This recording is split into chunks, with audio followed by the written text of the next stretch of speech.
Success of an entrepreneur. We've raised the bar. Learn firsthand from successful business owners and create your own path to success. I'm going to show you how great I am. It's time to hit the road to growth with team lead of the Enriquez Group, Realtor Vinny.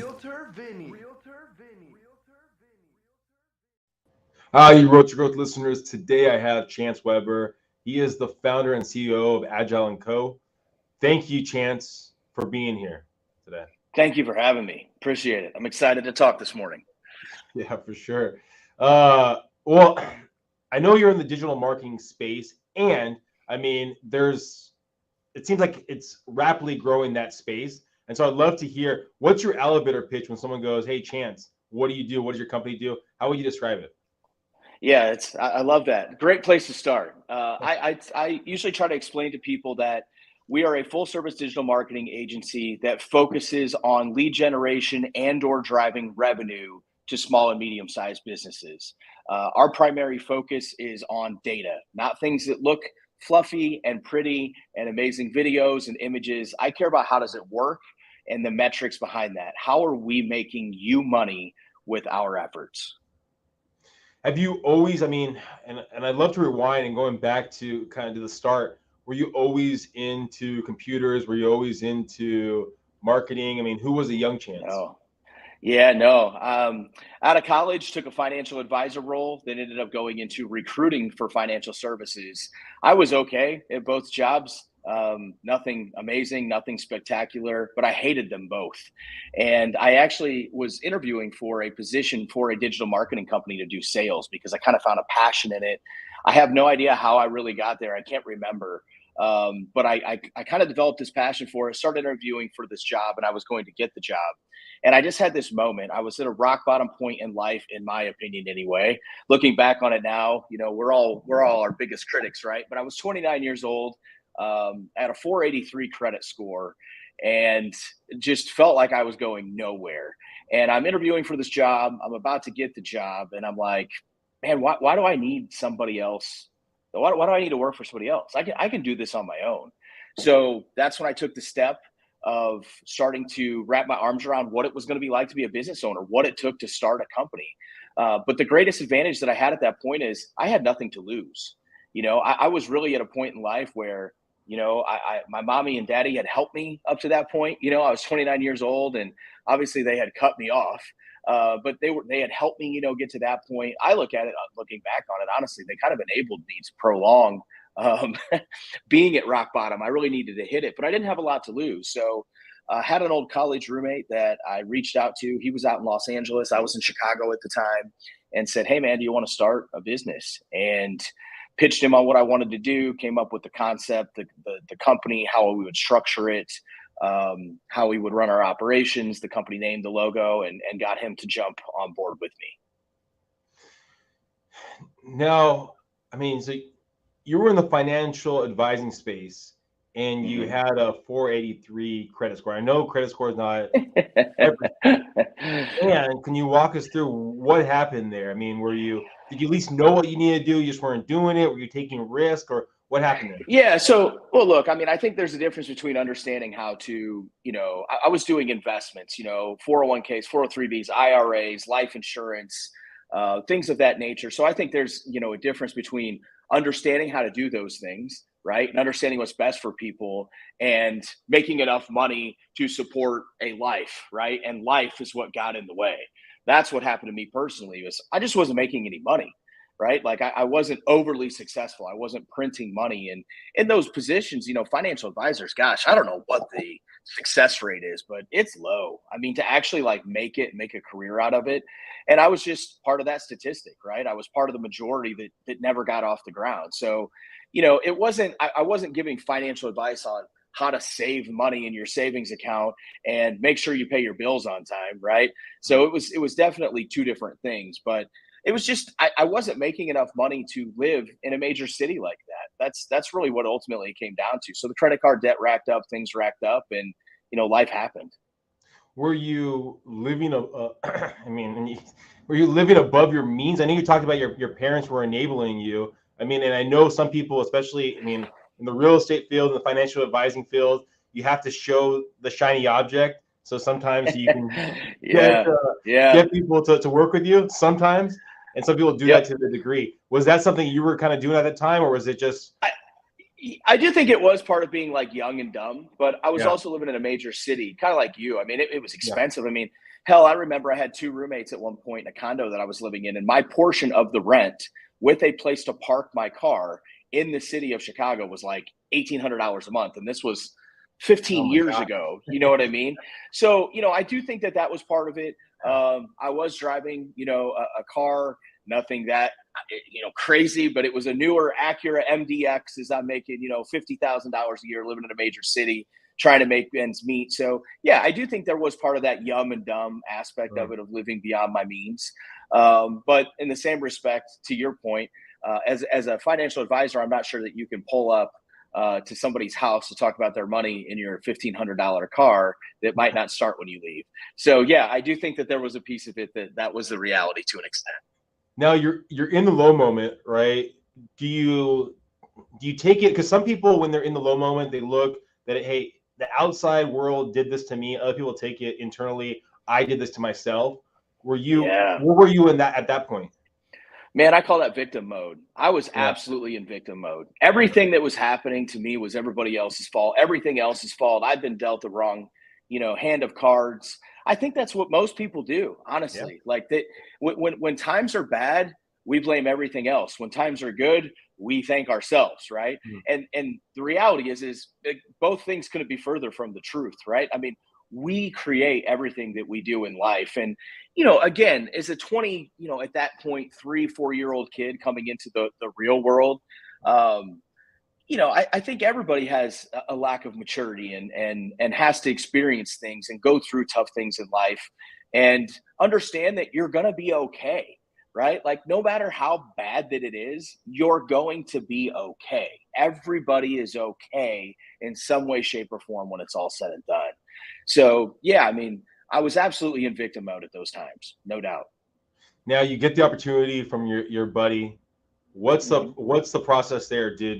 Was there a lot of back and forth, a lot of talking, or was it just like, hey, this is an opportunity, I'm gonna just go for it? You don't have to explain it to me. Yeah, it was it happened pretty quickly, honestly, over the course of about 6 months. So which seems like a lot of time, but it's not, to just quit up and quit and move. I was in Chicago, he was in Los Angeles. We moved to St. Louis, Missouri, which is where I still live now.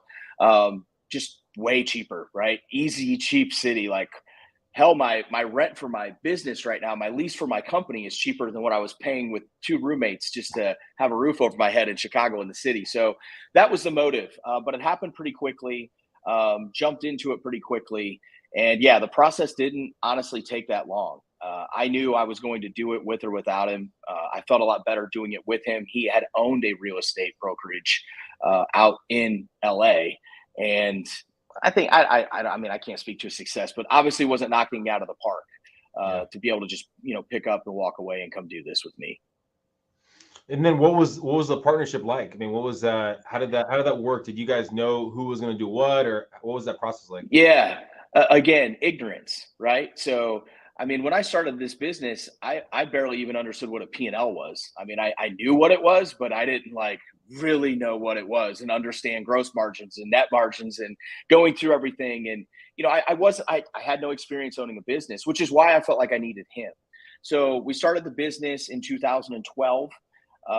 We did $300,000 our first year in business at like a 14% net profit. So, a lot of people would probably say, well, damn, for a startup, that's not bad. And it wasn't, but I still was making like $30,000 a year. I was fortunate enough that in my previous position, my boss was awesome. We got along super well. And I told him candidly what I was doing when I left. And he essentially like terminated me for a reason I could collect unemployment. So between that unemployment check, for however long I could let that run, like 6 months, and getting the business off the ground, that's how I survived the first couple of years. So yeah, we started out in 2012. Never saw eye to eye from day one.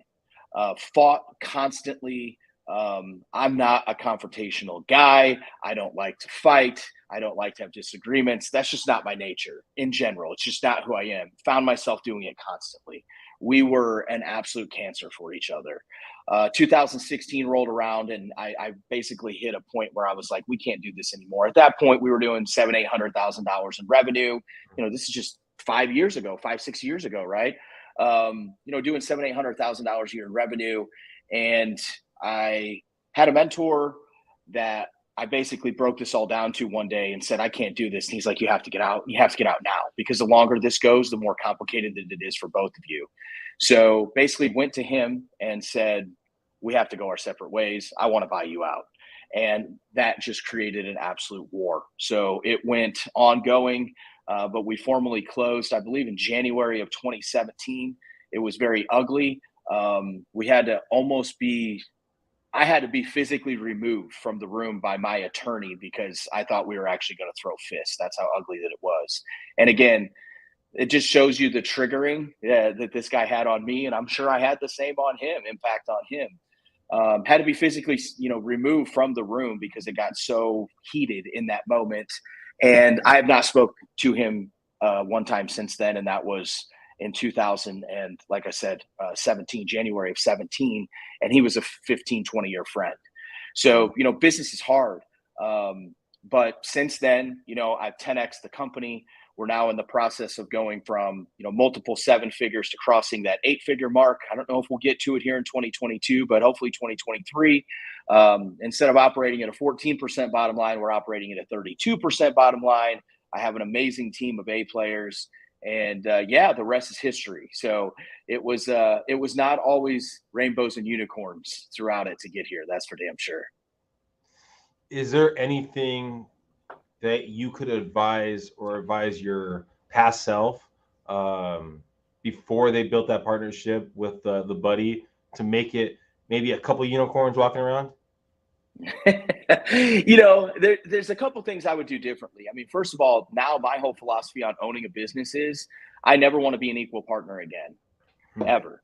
I would rather be 49% than 50-50. Honestly, I would rather have less. I mean, I would rather be 51 than 49, but I'd rather be 49 than 50. It just makes everything that much more complicated. But having an operating agreement, having a buy-sell agreement, having these things in place, because a lot of times, all we were trying to do was get a company off the ground. We didn't think about separating. We weren't, that wasn't the focus. It was like, how do we survive? Like, how do we do this? So, actually spending the time and the money to have something in place, even if you do it on your own, it's still something. Find a document online that you can essentially copy and use for yourself if you can't afford an attorney to do it the right way. But yeah, man, get structure around it. The other thing I would say is partnerships are really hard. If you can't treat your partner in business the same way that you would treat your spouse, then you have a problem, because they take the same amount of work. They are very complicated, and they take work, and they will go sideways, and they will have problems, and you have got to be able to work through them. Well, talking about your spouse, I mean, what was the separation, the divorce basically like? How long did that take to actually cut ties fully?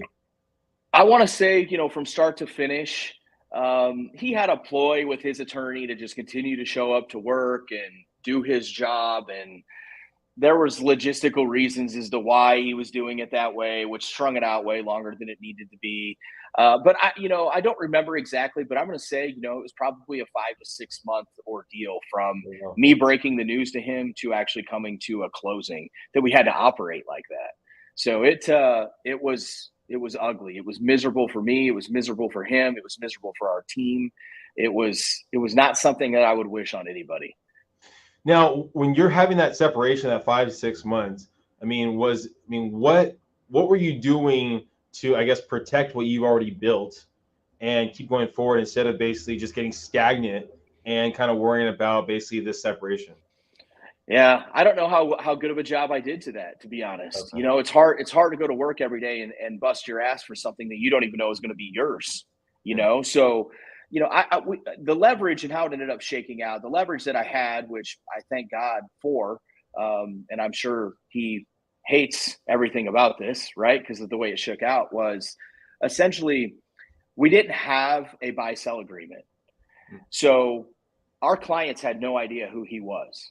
I had done 95% of the work. I had all the relationships. I built the business. I'd done everything up to that point. He would not admit that himself, I'm sure, to this day. But the fact of the matter is that it was like, either you'll take a check from me or I'm going to take every client and leave and start a new business. And so I ultimately had the leverage, and it worked out that way. Again, that's why you should have a buy-sell agreement. That's why you should have an operating agreement that covers all these things. But that was the ultimate leverage that changed it, and why I was able to keep the business. But to directly answer your question, my focus was not on the things that it needed to be. It was about getting out of that situation. I had a baby on the way. My wife was pregnant. It was a very scary, scary time for me. Now, what pushes you in those moments right there to keep going forward and keep trying to build this business and not just trying to find a corporate job, a steady paycheck, or something else? Yeah, desire. I mean, I knew that I found my passion. I mean, I honestly, I love what I do. I'm not just somebody that says that. I love what I do. I love doing marketing for businesses. I love making them more money than they're paying me. I genuinely love watching them grow. So it was passion, but I will tell you, I'm a completely different man now than I was then. I didn't handle things well back then. Again, victim mode, blaming everything else but me. Now I look at things very differently. When you go through something like that, and then the journey says my business has scaled, right, over the last years. And, again, we're talking an explosion of growth since then. I handle everything very differently now. Like, for example, I just retired my in-laws. I'm moving them 3 hours to be closer to my family to help with my wife and kids. I'm hiring a full-time executive assistant. It's a very expensive job. This isn't a receptionist making 40 grand to sit at the desk. This is full-time, help me do life. And, we're talking a couple $100,000 a year type of thing between all this. And I'm going through another one of those moments right now where I'm like feeling pressure, right? Like, I know that couple $100,000 a year is coming off my income. I have to refocus and rebuild and free up time to try to do the things that are important to me. But as you earn these battle wounds, right, as the scar tissue builds and you go through these moments, like my business divorce, anything that I've went through in business, as you go through these things, they make you stronger and they make the next problem easier. And now I look at it and I'm like, you know what? This is a big step. This is a big leap of faith. This is scary, but I've got this. There's no way it can be worse than trying to get this company off the ground. And at that time, I borrowed $15,000 from my parents. He borrowed $15,000 from his. We had 30 grand. Like, if I can take $30,000 and turn it into a business, which is now a multi-million-dollar company, if I can do that, then I can do this. If I can go through that business separation, which was horrible, I can do this. So you build, again, as the scar tissue builds, you get a lot better at tough situations. How do you allow your team, your employees, basically, to have that same mindset to deal with like the chaos, to deal with basically the headache? How do you keep it happy, light, excited? Yeah. So the first thing I do is I try to be very involved with my team. So I have a one-on-one meeting with every single person on my team every other month. So 6 times a year, I sit down in a one-on-one setting, and sometimes it's just at a table, privately. Sometimes we go out to lunch. Sometimes it's having a beer after work. But I really try to get into them and understand them. So if they're struggling with something, I really try to push them to understand it. If it's personally, obviously it's not my business, but a lot of times those things come out, and I try to talk to them about what I've been through and try to relate a story and tell them they're going to be okay and that I've got their back. Same thing with motivating people and understanding what drives them. You'd be amazed when you actually sit down with somebody how different people can be. I've always been a money-driven guy. I'm still a money-driven guy, but my priorities of what to do with that money have changed. It's not about buying exotic cars and, I'm in my lake house right now on the water. I've got a beautiful boat. Like, all these things are nice, right? And I still love them and I enjoy them, and making money is something that drives me. But to some of my team members, when you go through these one-on-one meetings, they don't really care about money. They care about other things. So, for example, being able to travel and the freedom, to be able to take a Friday off whenever they want. My team has unlimited paid time off. They can work from anywhere whenever they want. So the ability to take, a Friday off and have a 3-day weekend to take a short trip. I've had people tell me that they just love our culture because there's no micromanaging. I don't look over anybody's shoulder. Now I have a director of operations and strategy that manages the team a little more than I do, but even her, she's not micromanaging people. We don't hang over their neck and say, this is how you do it. This is the only way to do it, like corporate America, right? So a lot of people I've talked to have, that freedom aspect of their job is very important to them. So again, kind of bringing it back full circle to your question, understanding them and understanding what they're going through and actually taking the time as the leader of the business to get into those trenches with them and be a resource to them is huge. It's sharing your story, sharing what you've been through, telling them that it's going to be okay, showing them that it's going to be okay. That has been a huge difference in my company and the culture of how we work and function as a team. How do you separate the boundary? Because building your team and having all the different things that you're doing right now, you probably have a pretty strong schedule that you live by, right? And so you're incorporating these meetings with them, but also too saying, hey, you have to protect your own things that you're doing. How do you separate those things? Yeah, I don't know if I have the perfect answer there. I think I'm still working through that. I think that's a work in progress for me. I think that's part of taking this step to hire a full-time, executive assistant to help me with everything from getting the oil change in a vehicle to booking my calendar and handling interviews like this or whatever else it might be. But look, you have to prioritize, right? Yeah. And those are non-negotiables. Those one-on-ones with my team will never change, ever. I don't want to have a huge company, 50 people maximum at some point. Right now we're at 12. So if once I have a company that I can't be one-on-one with my people, it's too big for me. I want a family, not a corporation. So, that's a very important thing to me. And those things will never change. Those types of meetings will always be in my calendar, always. And they will always be a priority, and there will be non-negotiables around it. Well, talking about growth, talking about expansion, where do you see yourself and your business going in the next 5 years? Yeah, things are changing a lot. I'm in a huge transitional time, right? Like I talked about, right now I'm trying to buy time, right? I'm at a point where, the money's there, everything's there. It's great. On the surface, my life looks great. I'm trying to get more freedom. I've got a wife, 2-year-old, 5-year-old daughters. I can honestly say it hurts to say this, and I have to take a swallow when I do, but I haven't been there as much as I probably should and could be. So buying time is a big thing for me right now, and going through this transition. I'm getting a lot more interview requests, speaking engagements. My life has changed drastically from 10 years ago with that 483 credit score. So I don't have the answers. I'm trying to figure it out as I go. I don't have the perfect recipe. I'm not sure that there is such a thing. But I can tell you that, we're scaling. We went from, having cold callers and trying to just get a deal to having a waiting list of clients, just to onboard with us. We're almost strictly referral based at this time. So it's all about scaling methodically at this point, right? And continuing to grow the business, not getting too far ahead of ourselves where our customer service starts to lack. So I would rather lose a piece of business than bring a company on and have them not be satisfied because my team is overwhelmed or they can't provide the service that they're paying for. And it's happened. I've lost business that way. So my way of scaling is probably not the most efficient as far as just growth, but our sustainability is much higher. Our retention rate is 3 times a normal digital marketing agency. And a lot of it's because I don't need the business. I'm not just dying to get the next deal. So we're very calculated. I turn away more potential business deals than I actually take on. I'll give you a perfect example. I had a call with a guy yesterday. He's at a business group. He has a screen printing company, right? Like t-shirts, like you would print like a high school name or the basketball team or a plumbing company, where they all wear the same shirt. And small town, smaller area. Long story short, we worked through the whole thing. I'm like, man, digital marketing is not what you need.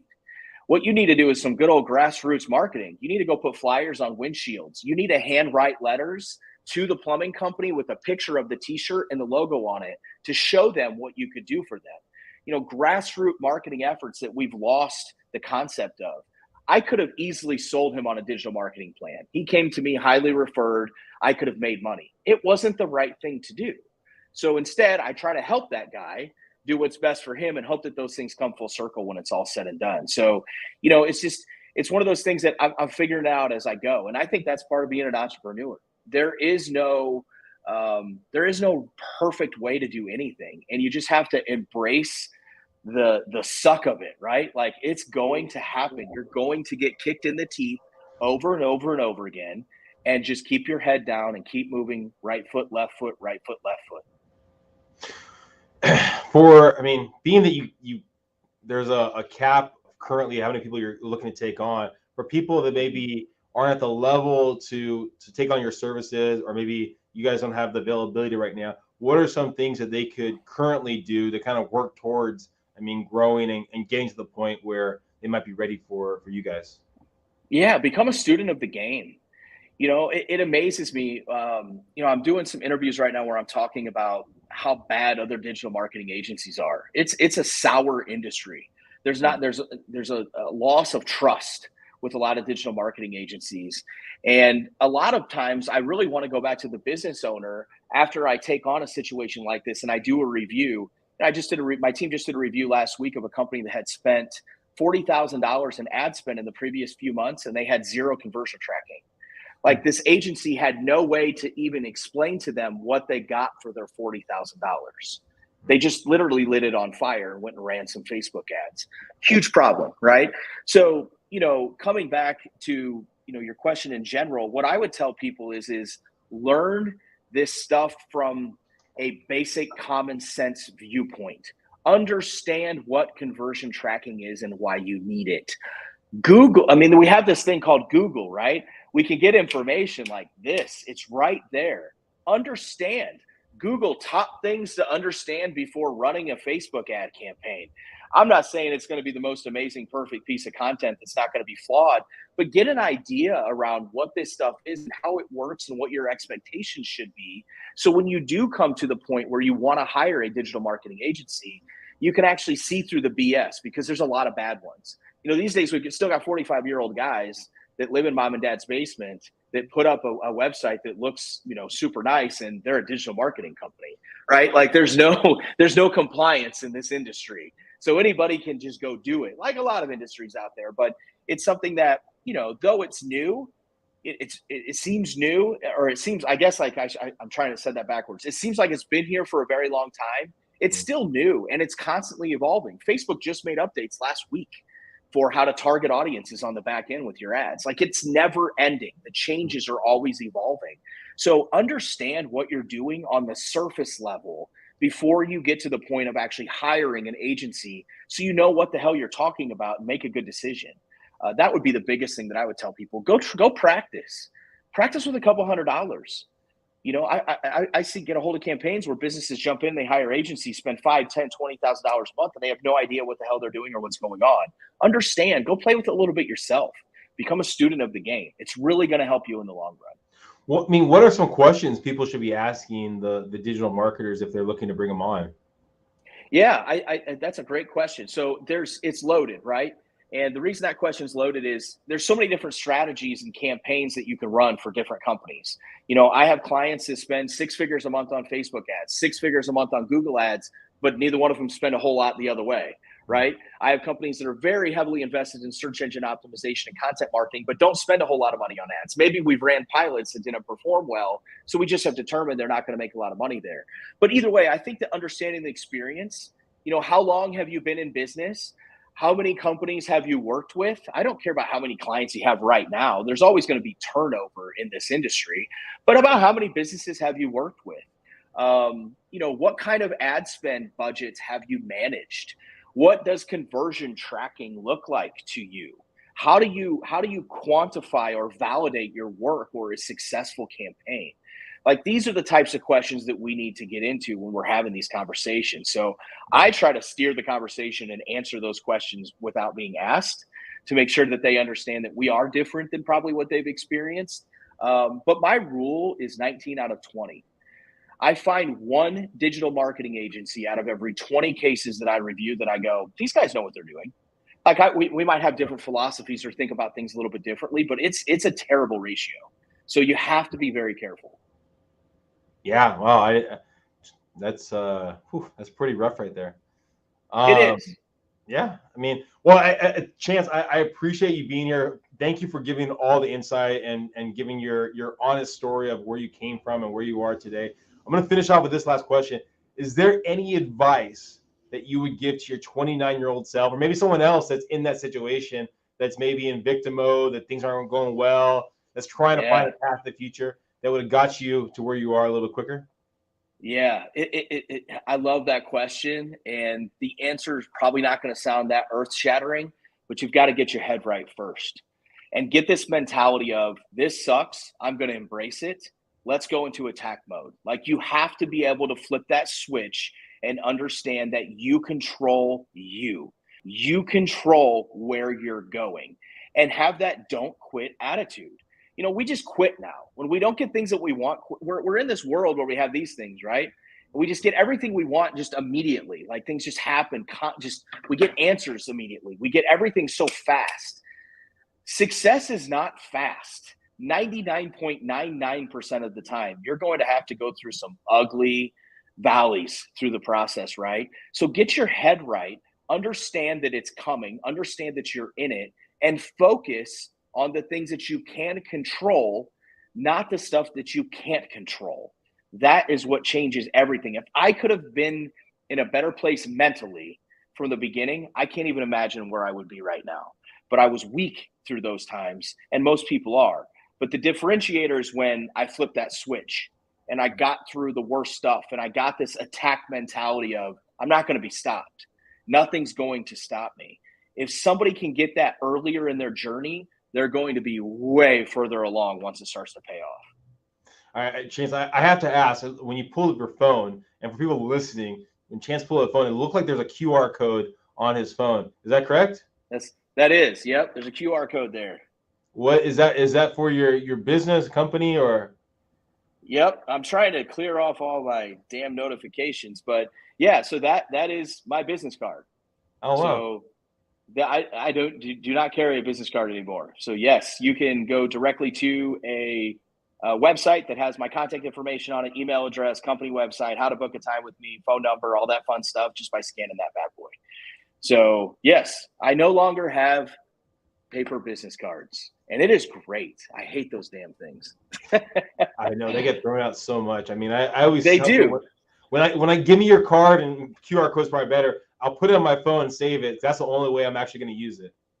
Yep. Yep. That's the only way. Well, thank you, Chance, again for being here. If people are listening and they're looking to hear more about you, about your journey, about your company, maybe go on the wait list, see if it's possible, what's the best way of them getting more information? Yeah, just go to the company website, which is Agile Co.com. So AgileAndCO.com, AgileAndCo.com. And you can understand what we're all about by reviewing the website. I also have a way to book a consultation with me on that website. And yeah, I'm always happy to help people. Like I said, I take a lot more phone calls where I'm just working as a consultant, usually for free, to be honest with you, and trying to help people as I do clients that we take on. So to me, that's my way of giving back. The universe has been very good to me. I am beyond blessed. I have obviously a pretty crazy story, but I'm so damn grateful every day that I wake up that I get to do what I love, make a lot of money doing it, supply a lifestyle for my family that I most certainly never had, for my children. And, like I said, focus on just generational wealth at this point. I'm so blessed that it's my way to give back as much as I can. And hopefully I don't have to ever get to a point where I stop doing that, because I love doing it. Well, again, thank you, Chance, for being here. Hopefully everyone listening got some great nuggets. I mean, I think there's a lot of things to take away. If you're an entrepreneur looking to start a business in a bad situation, if you're looking to start a business, remember the partnership, know the out. I mean, I've heard that for more and more different business owners. Know you're out. If you're buying a building together, if you're putting a company together, whatever it is, know Yes. you're out. It might seem perfect. It might seem fantastic in the start, but know you're out. If you're in a bad spot right now, again, work through it. Build off that failure, build off those successes, and you can get to wherever you want to get to. I would put money on it. The Chance didn't think at 29 that he would be where he is today. So it doesn't matter where you are. It could be later in life. It could be wherever it is. You can get to where you want to get to. Just have a goal, have a mission, and push forward. Thank you guys for listening. Please subscribe. Please share, and go find Chance. Bye, everyone. Thank you so much.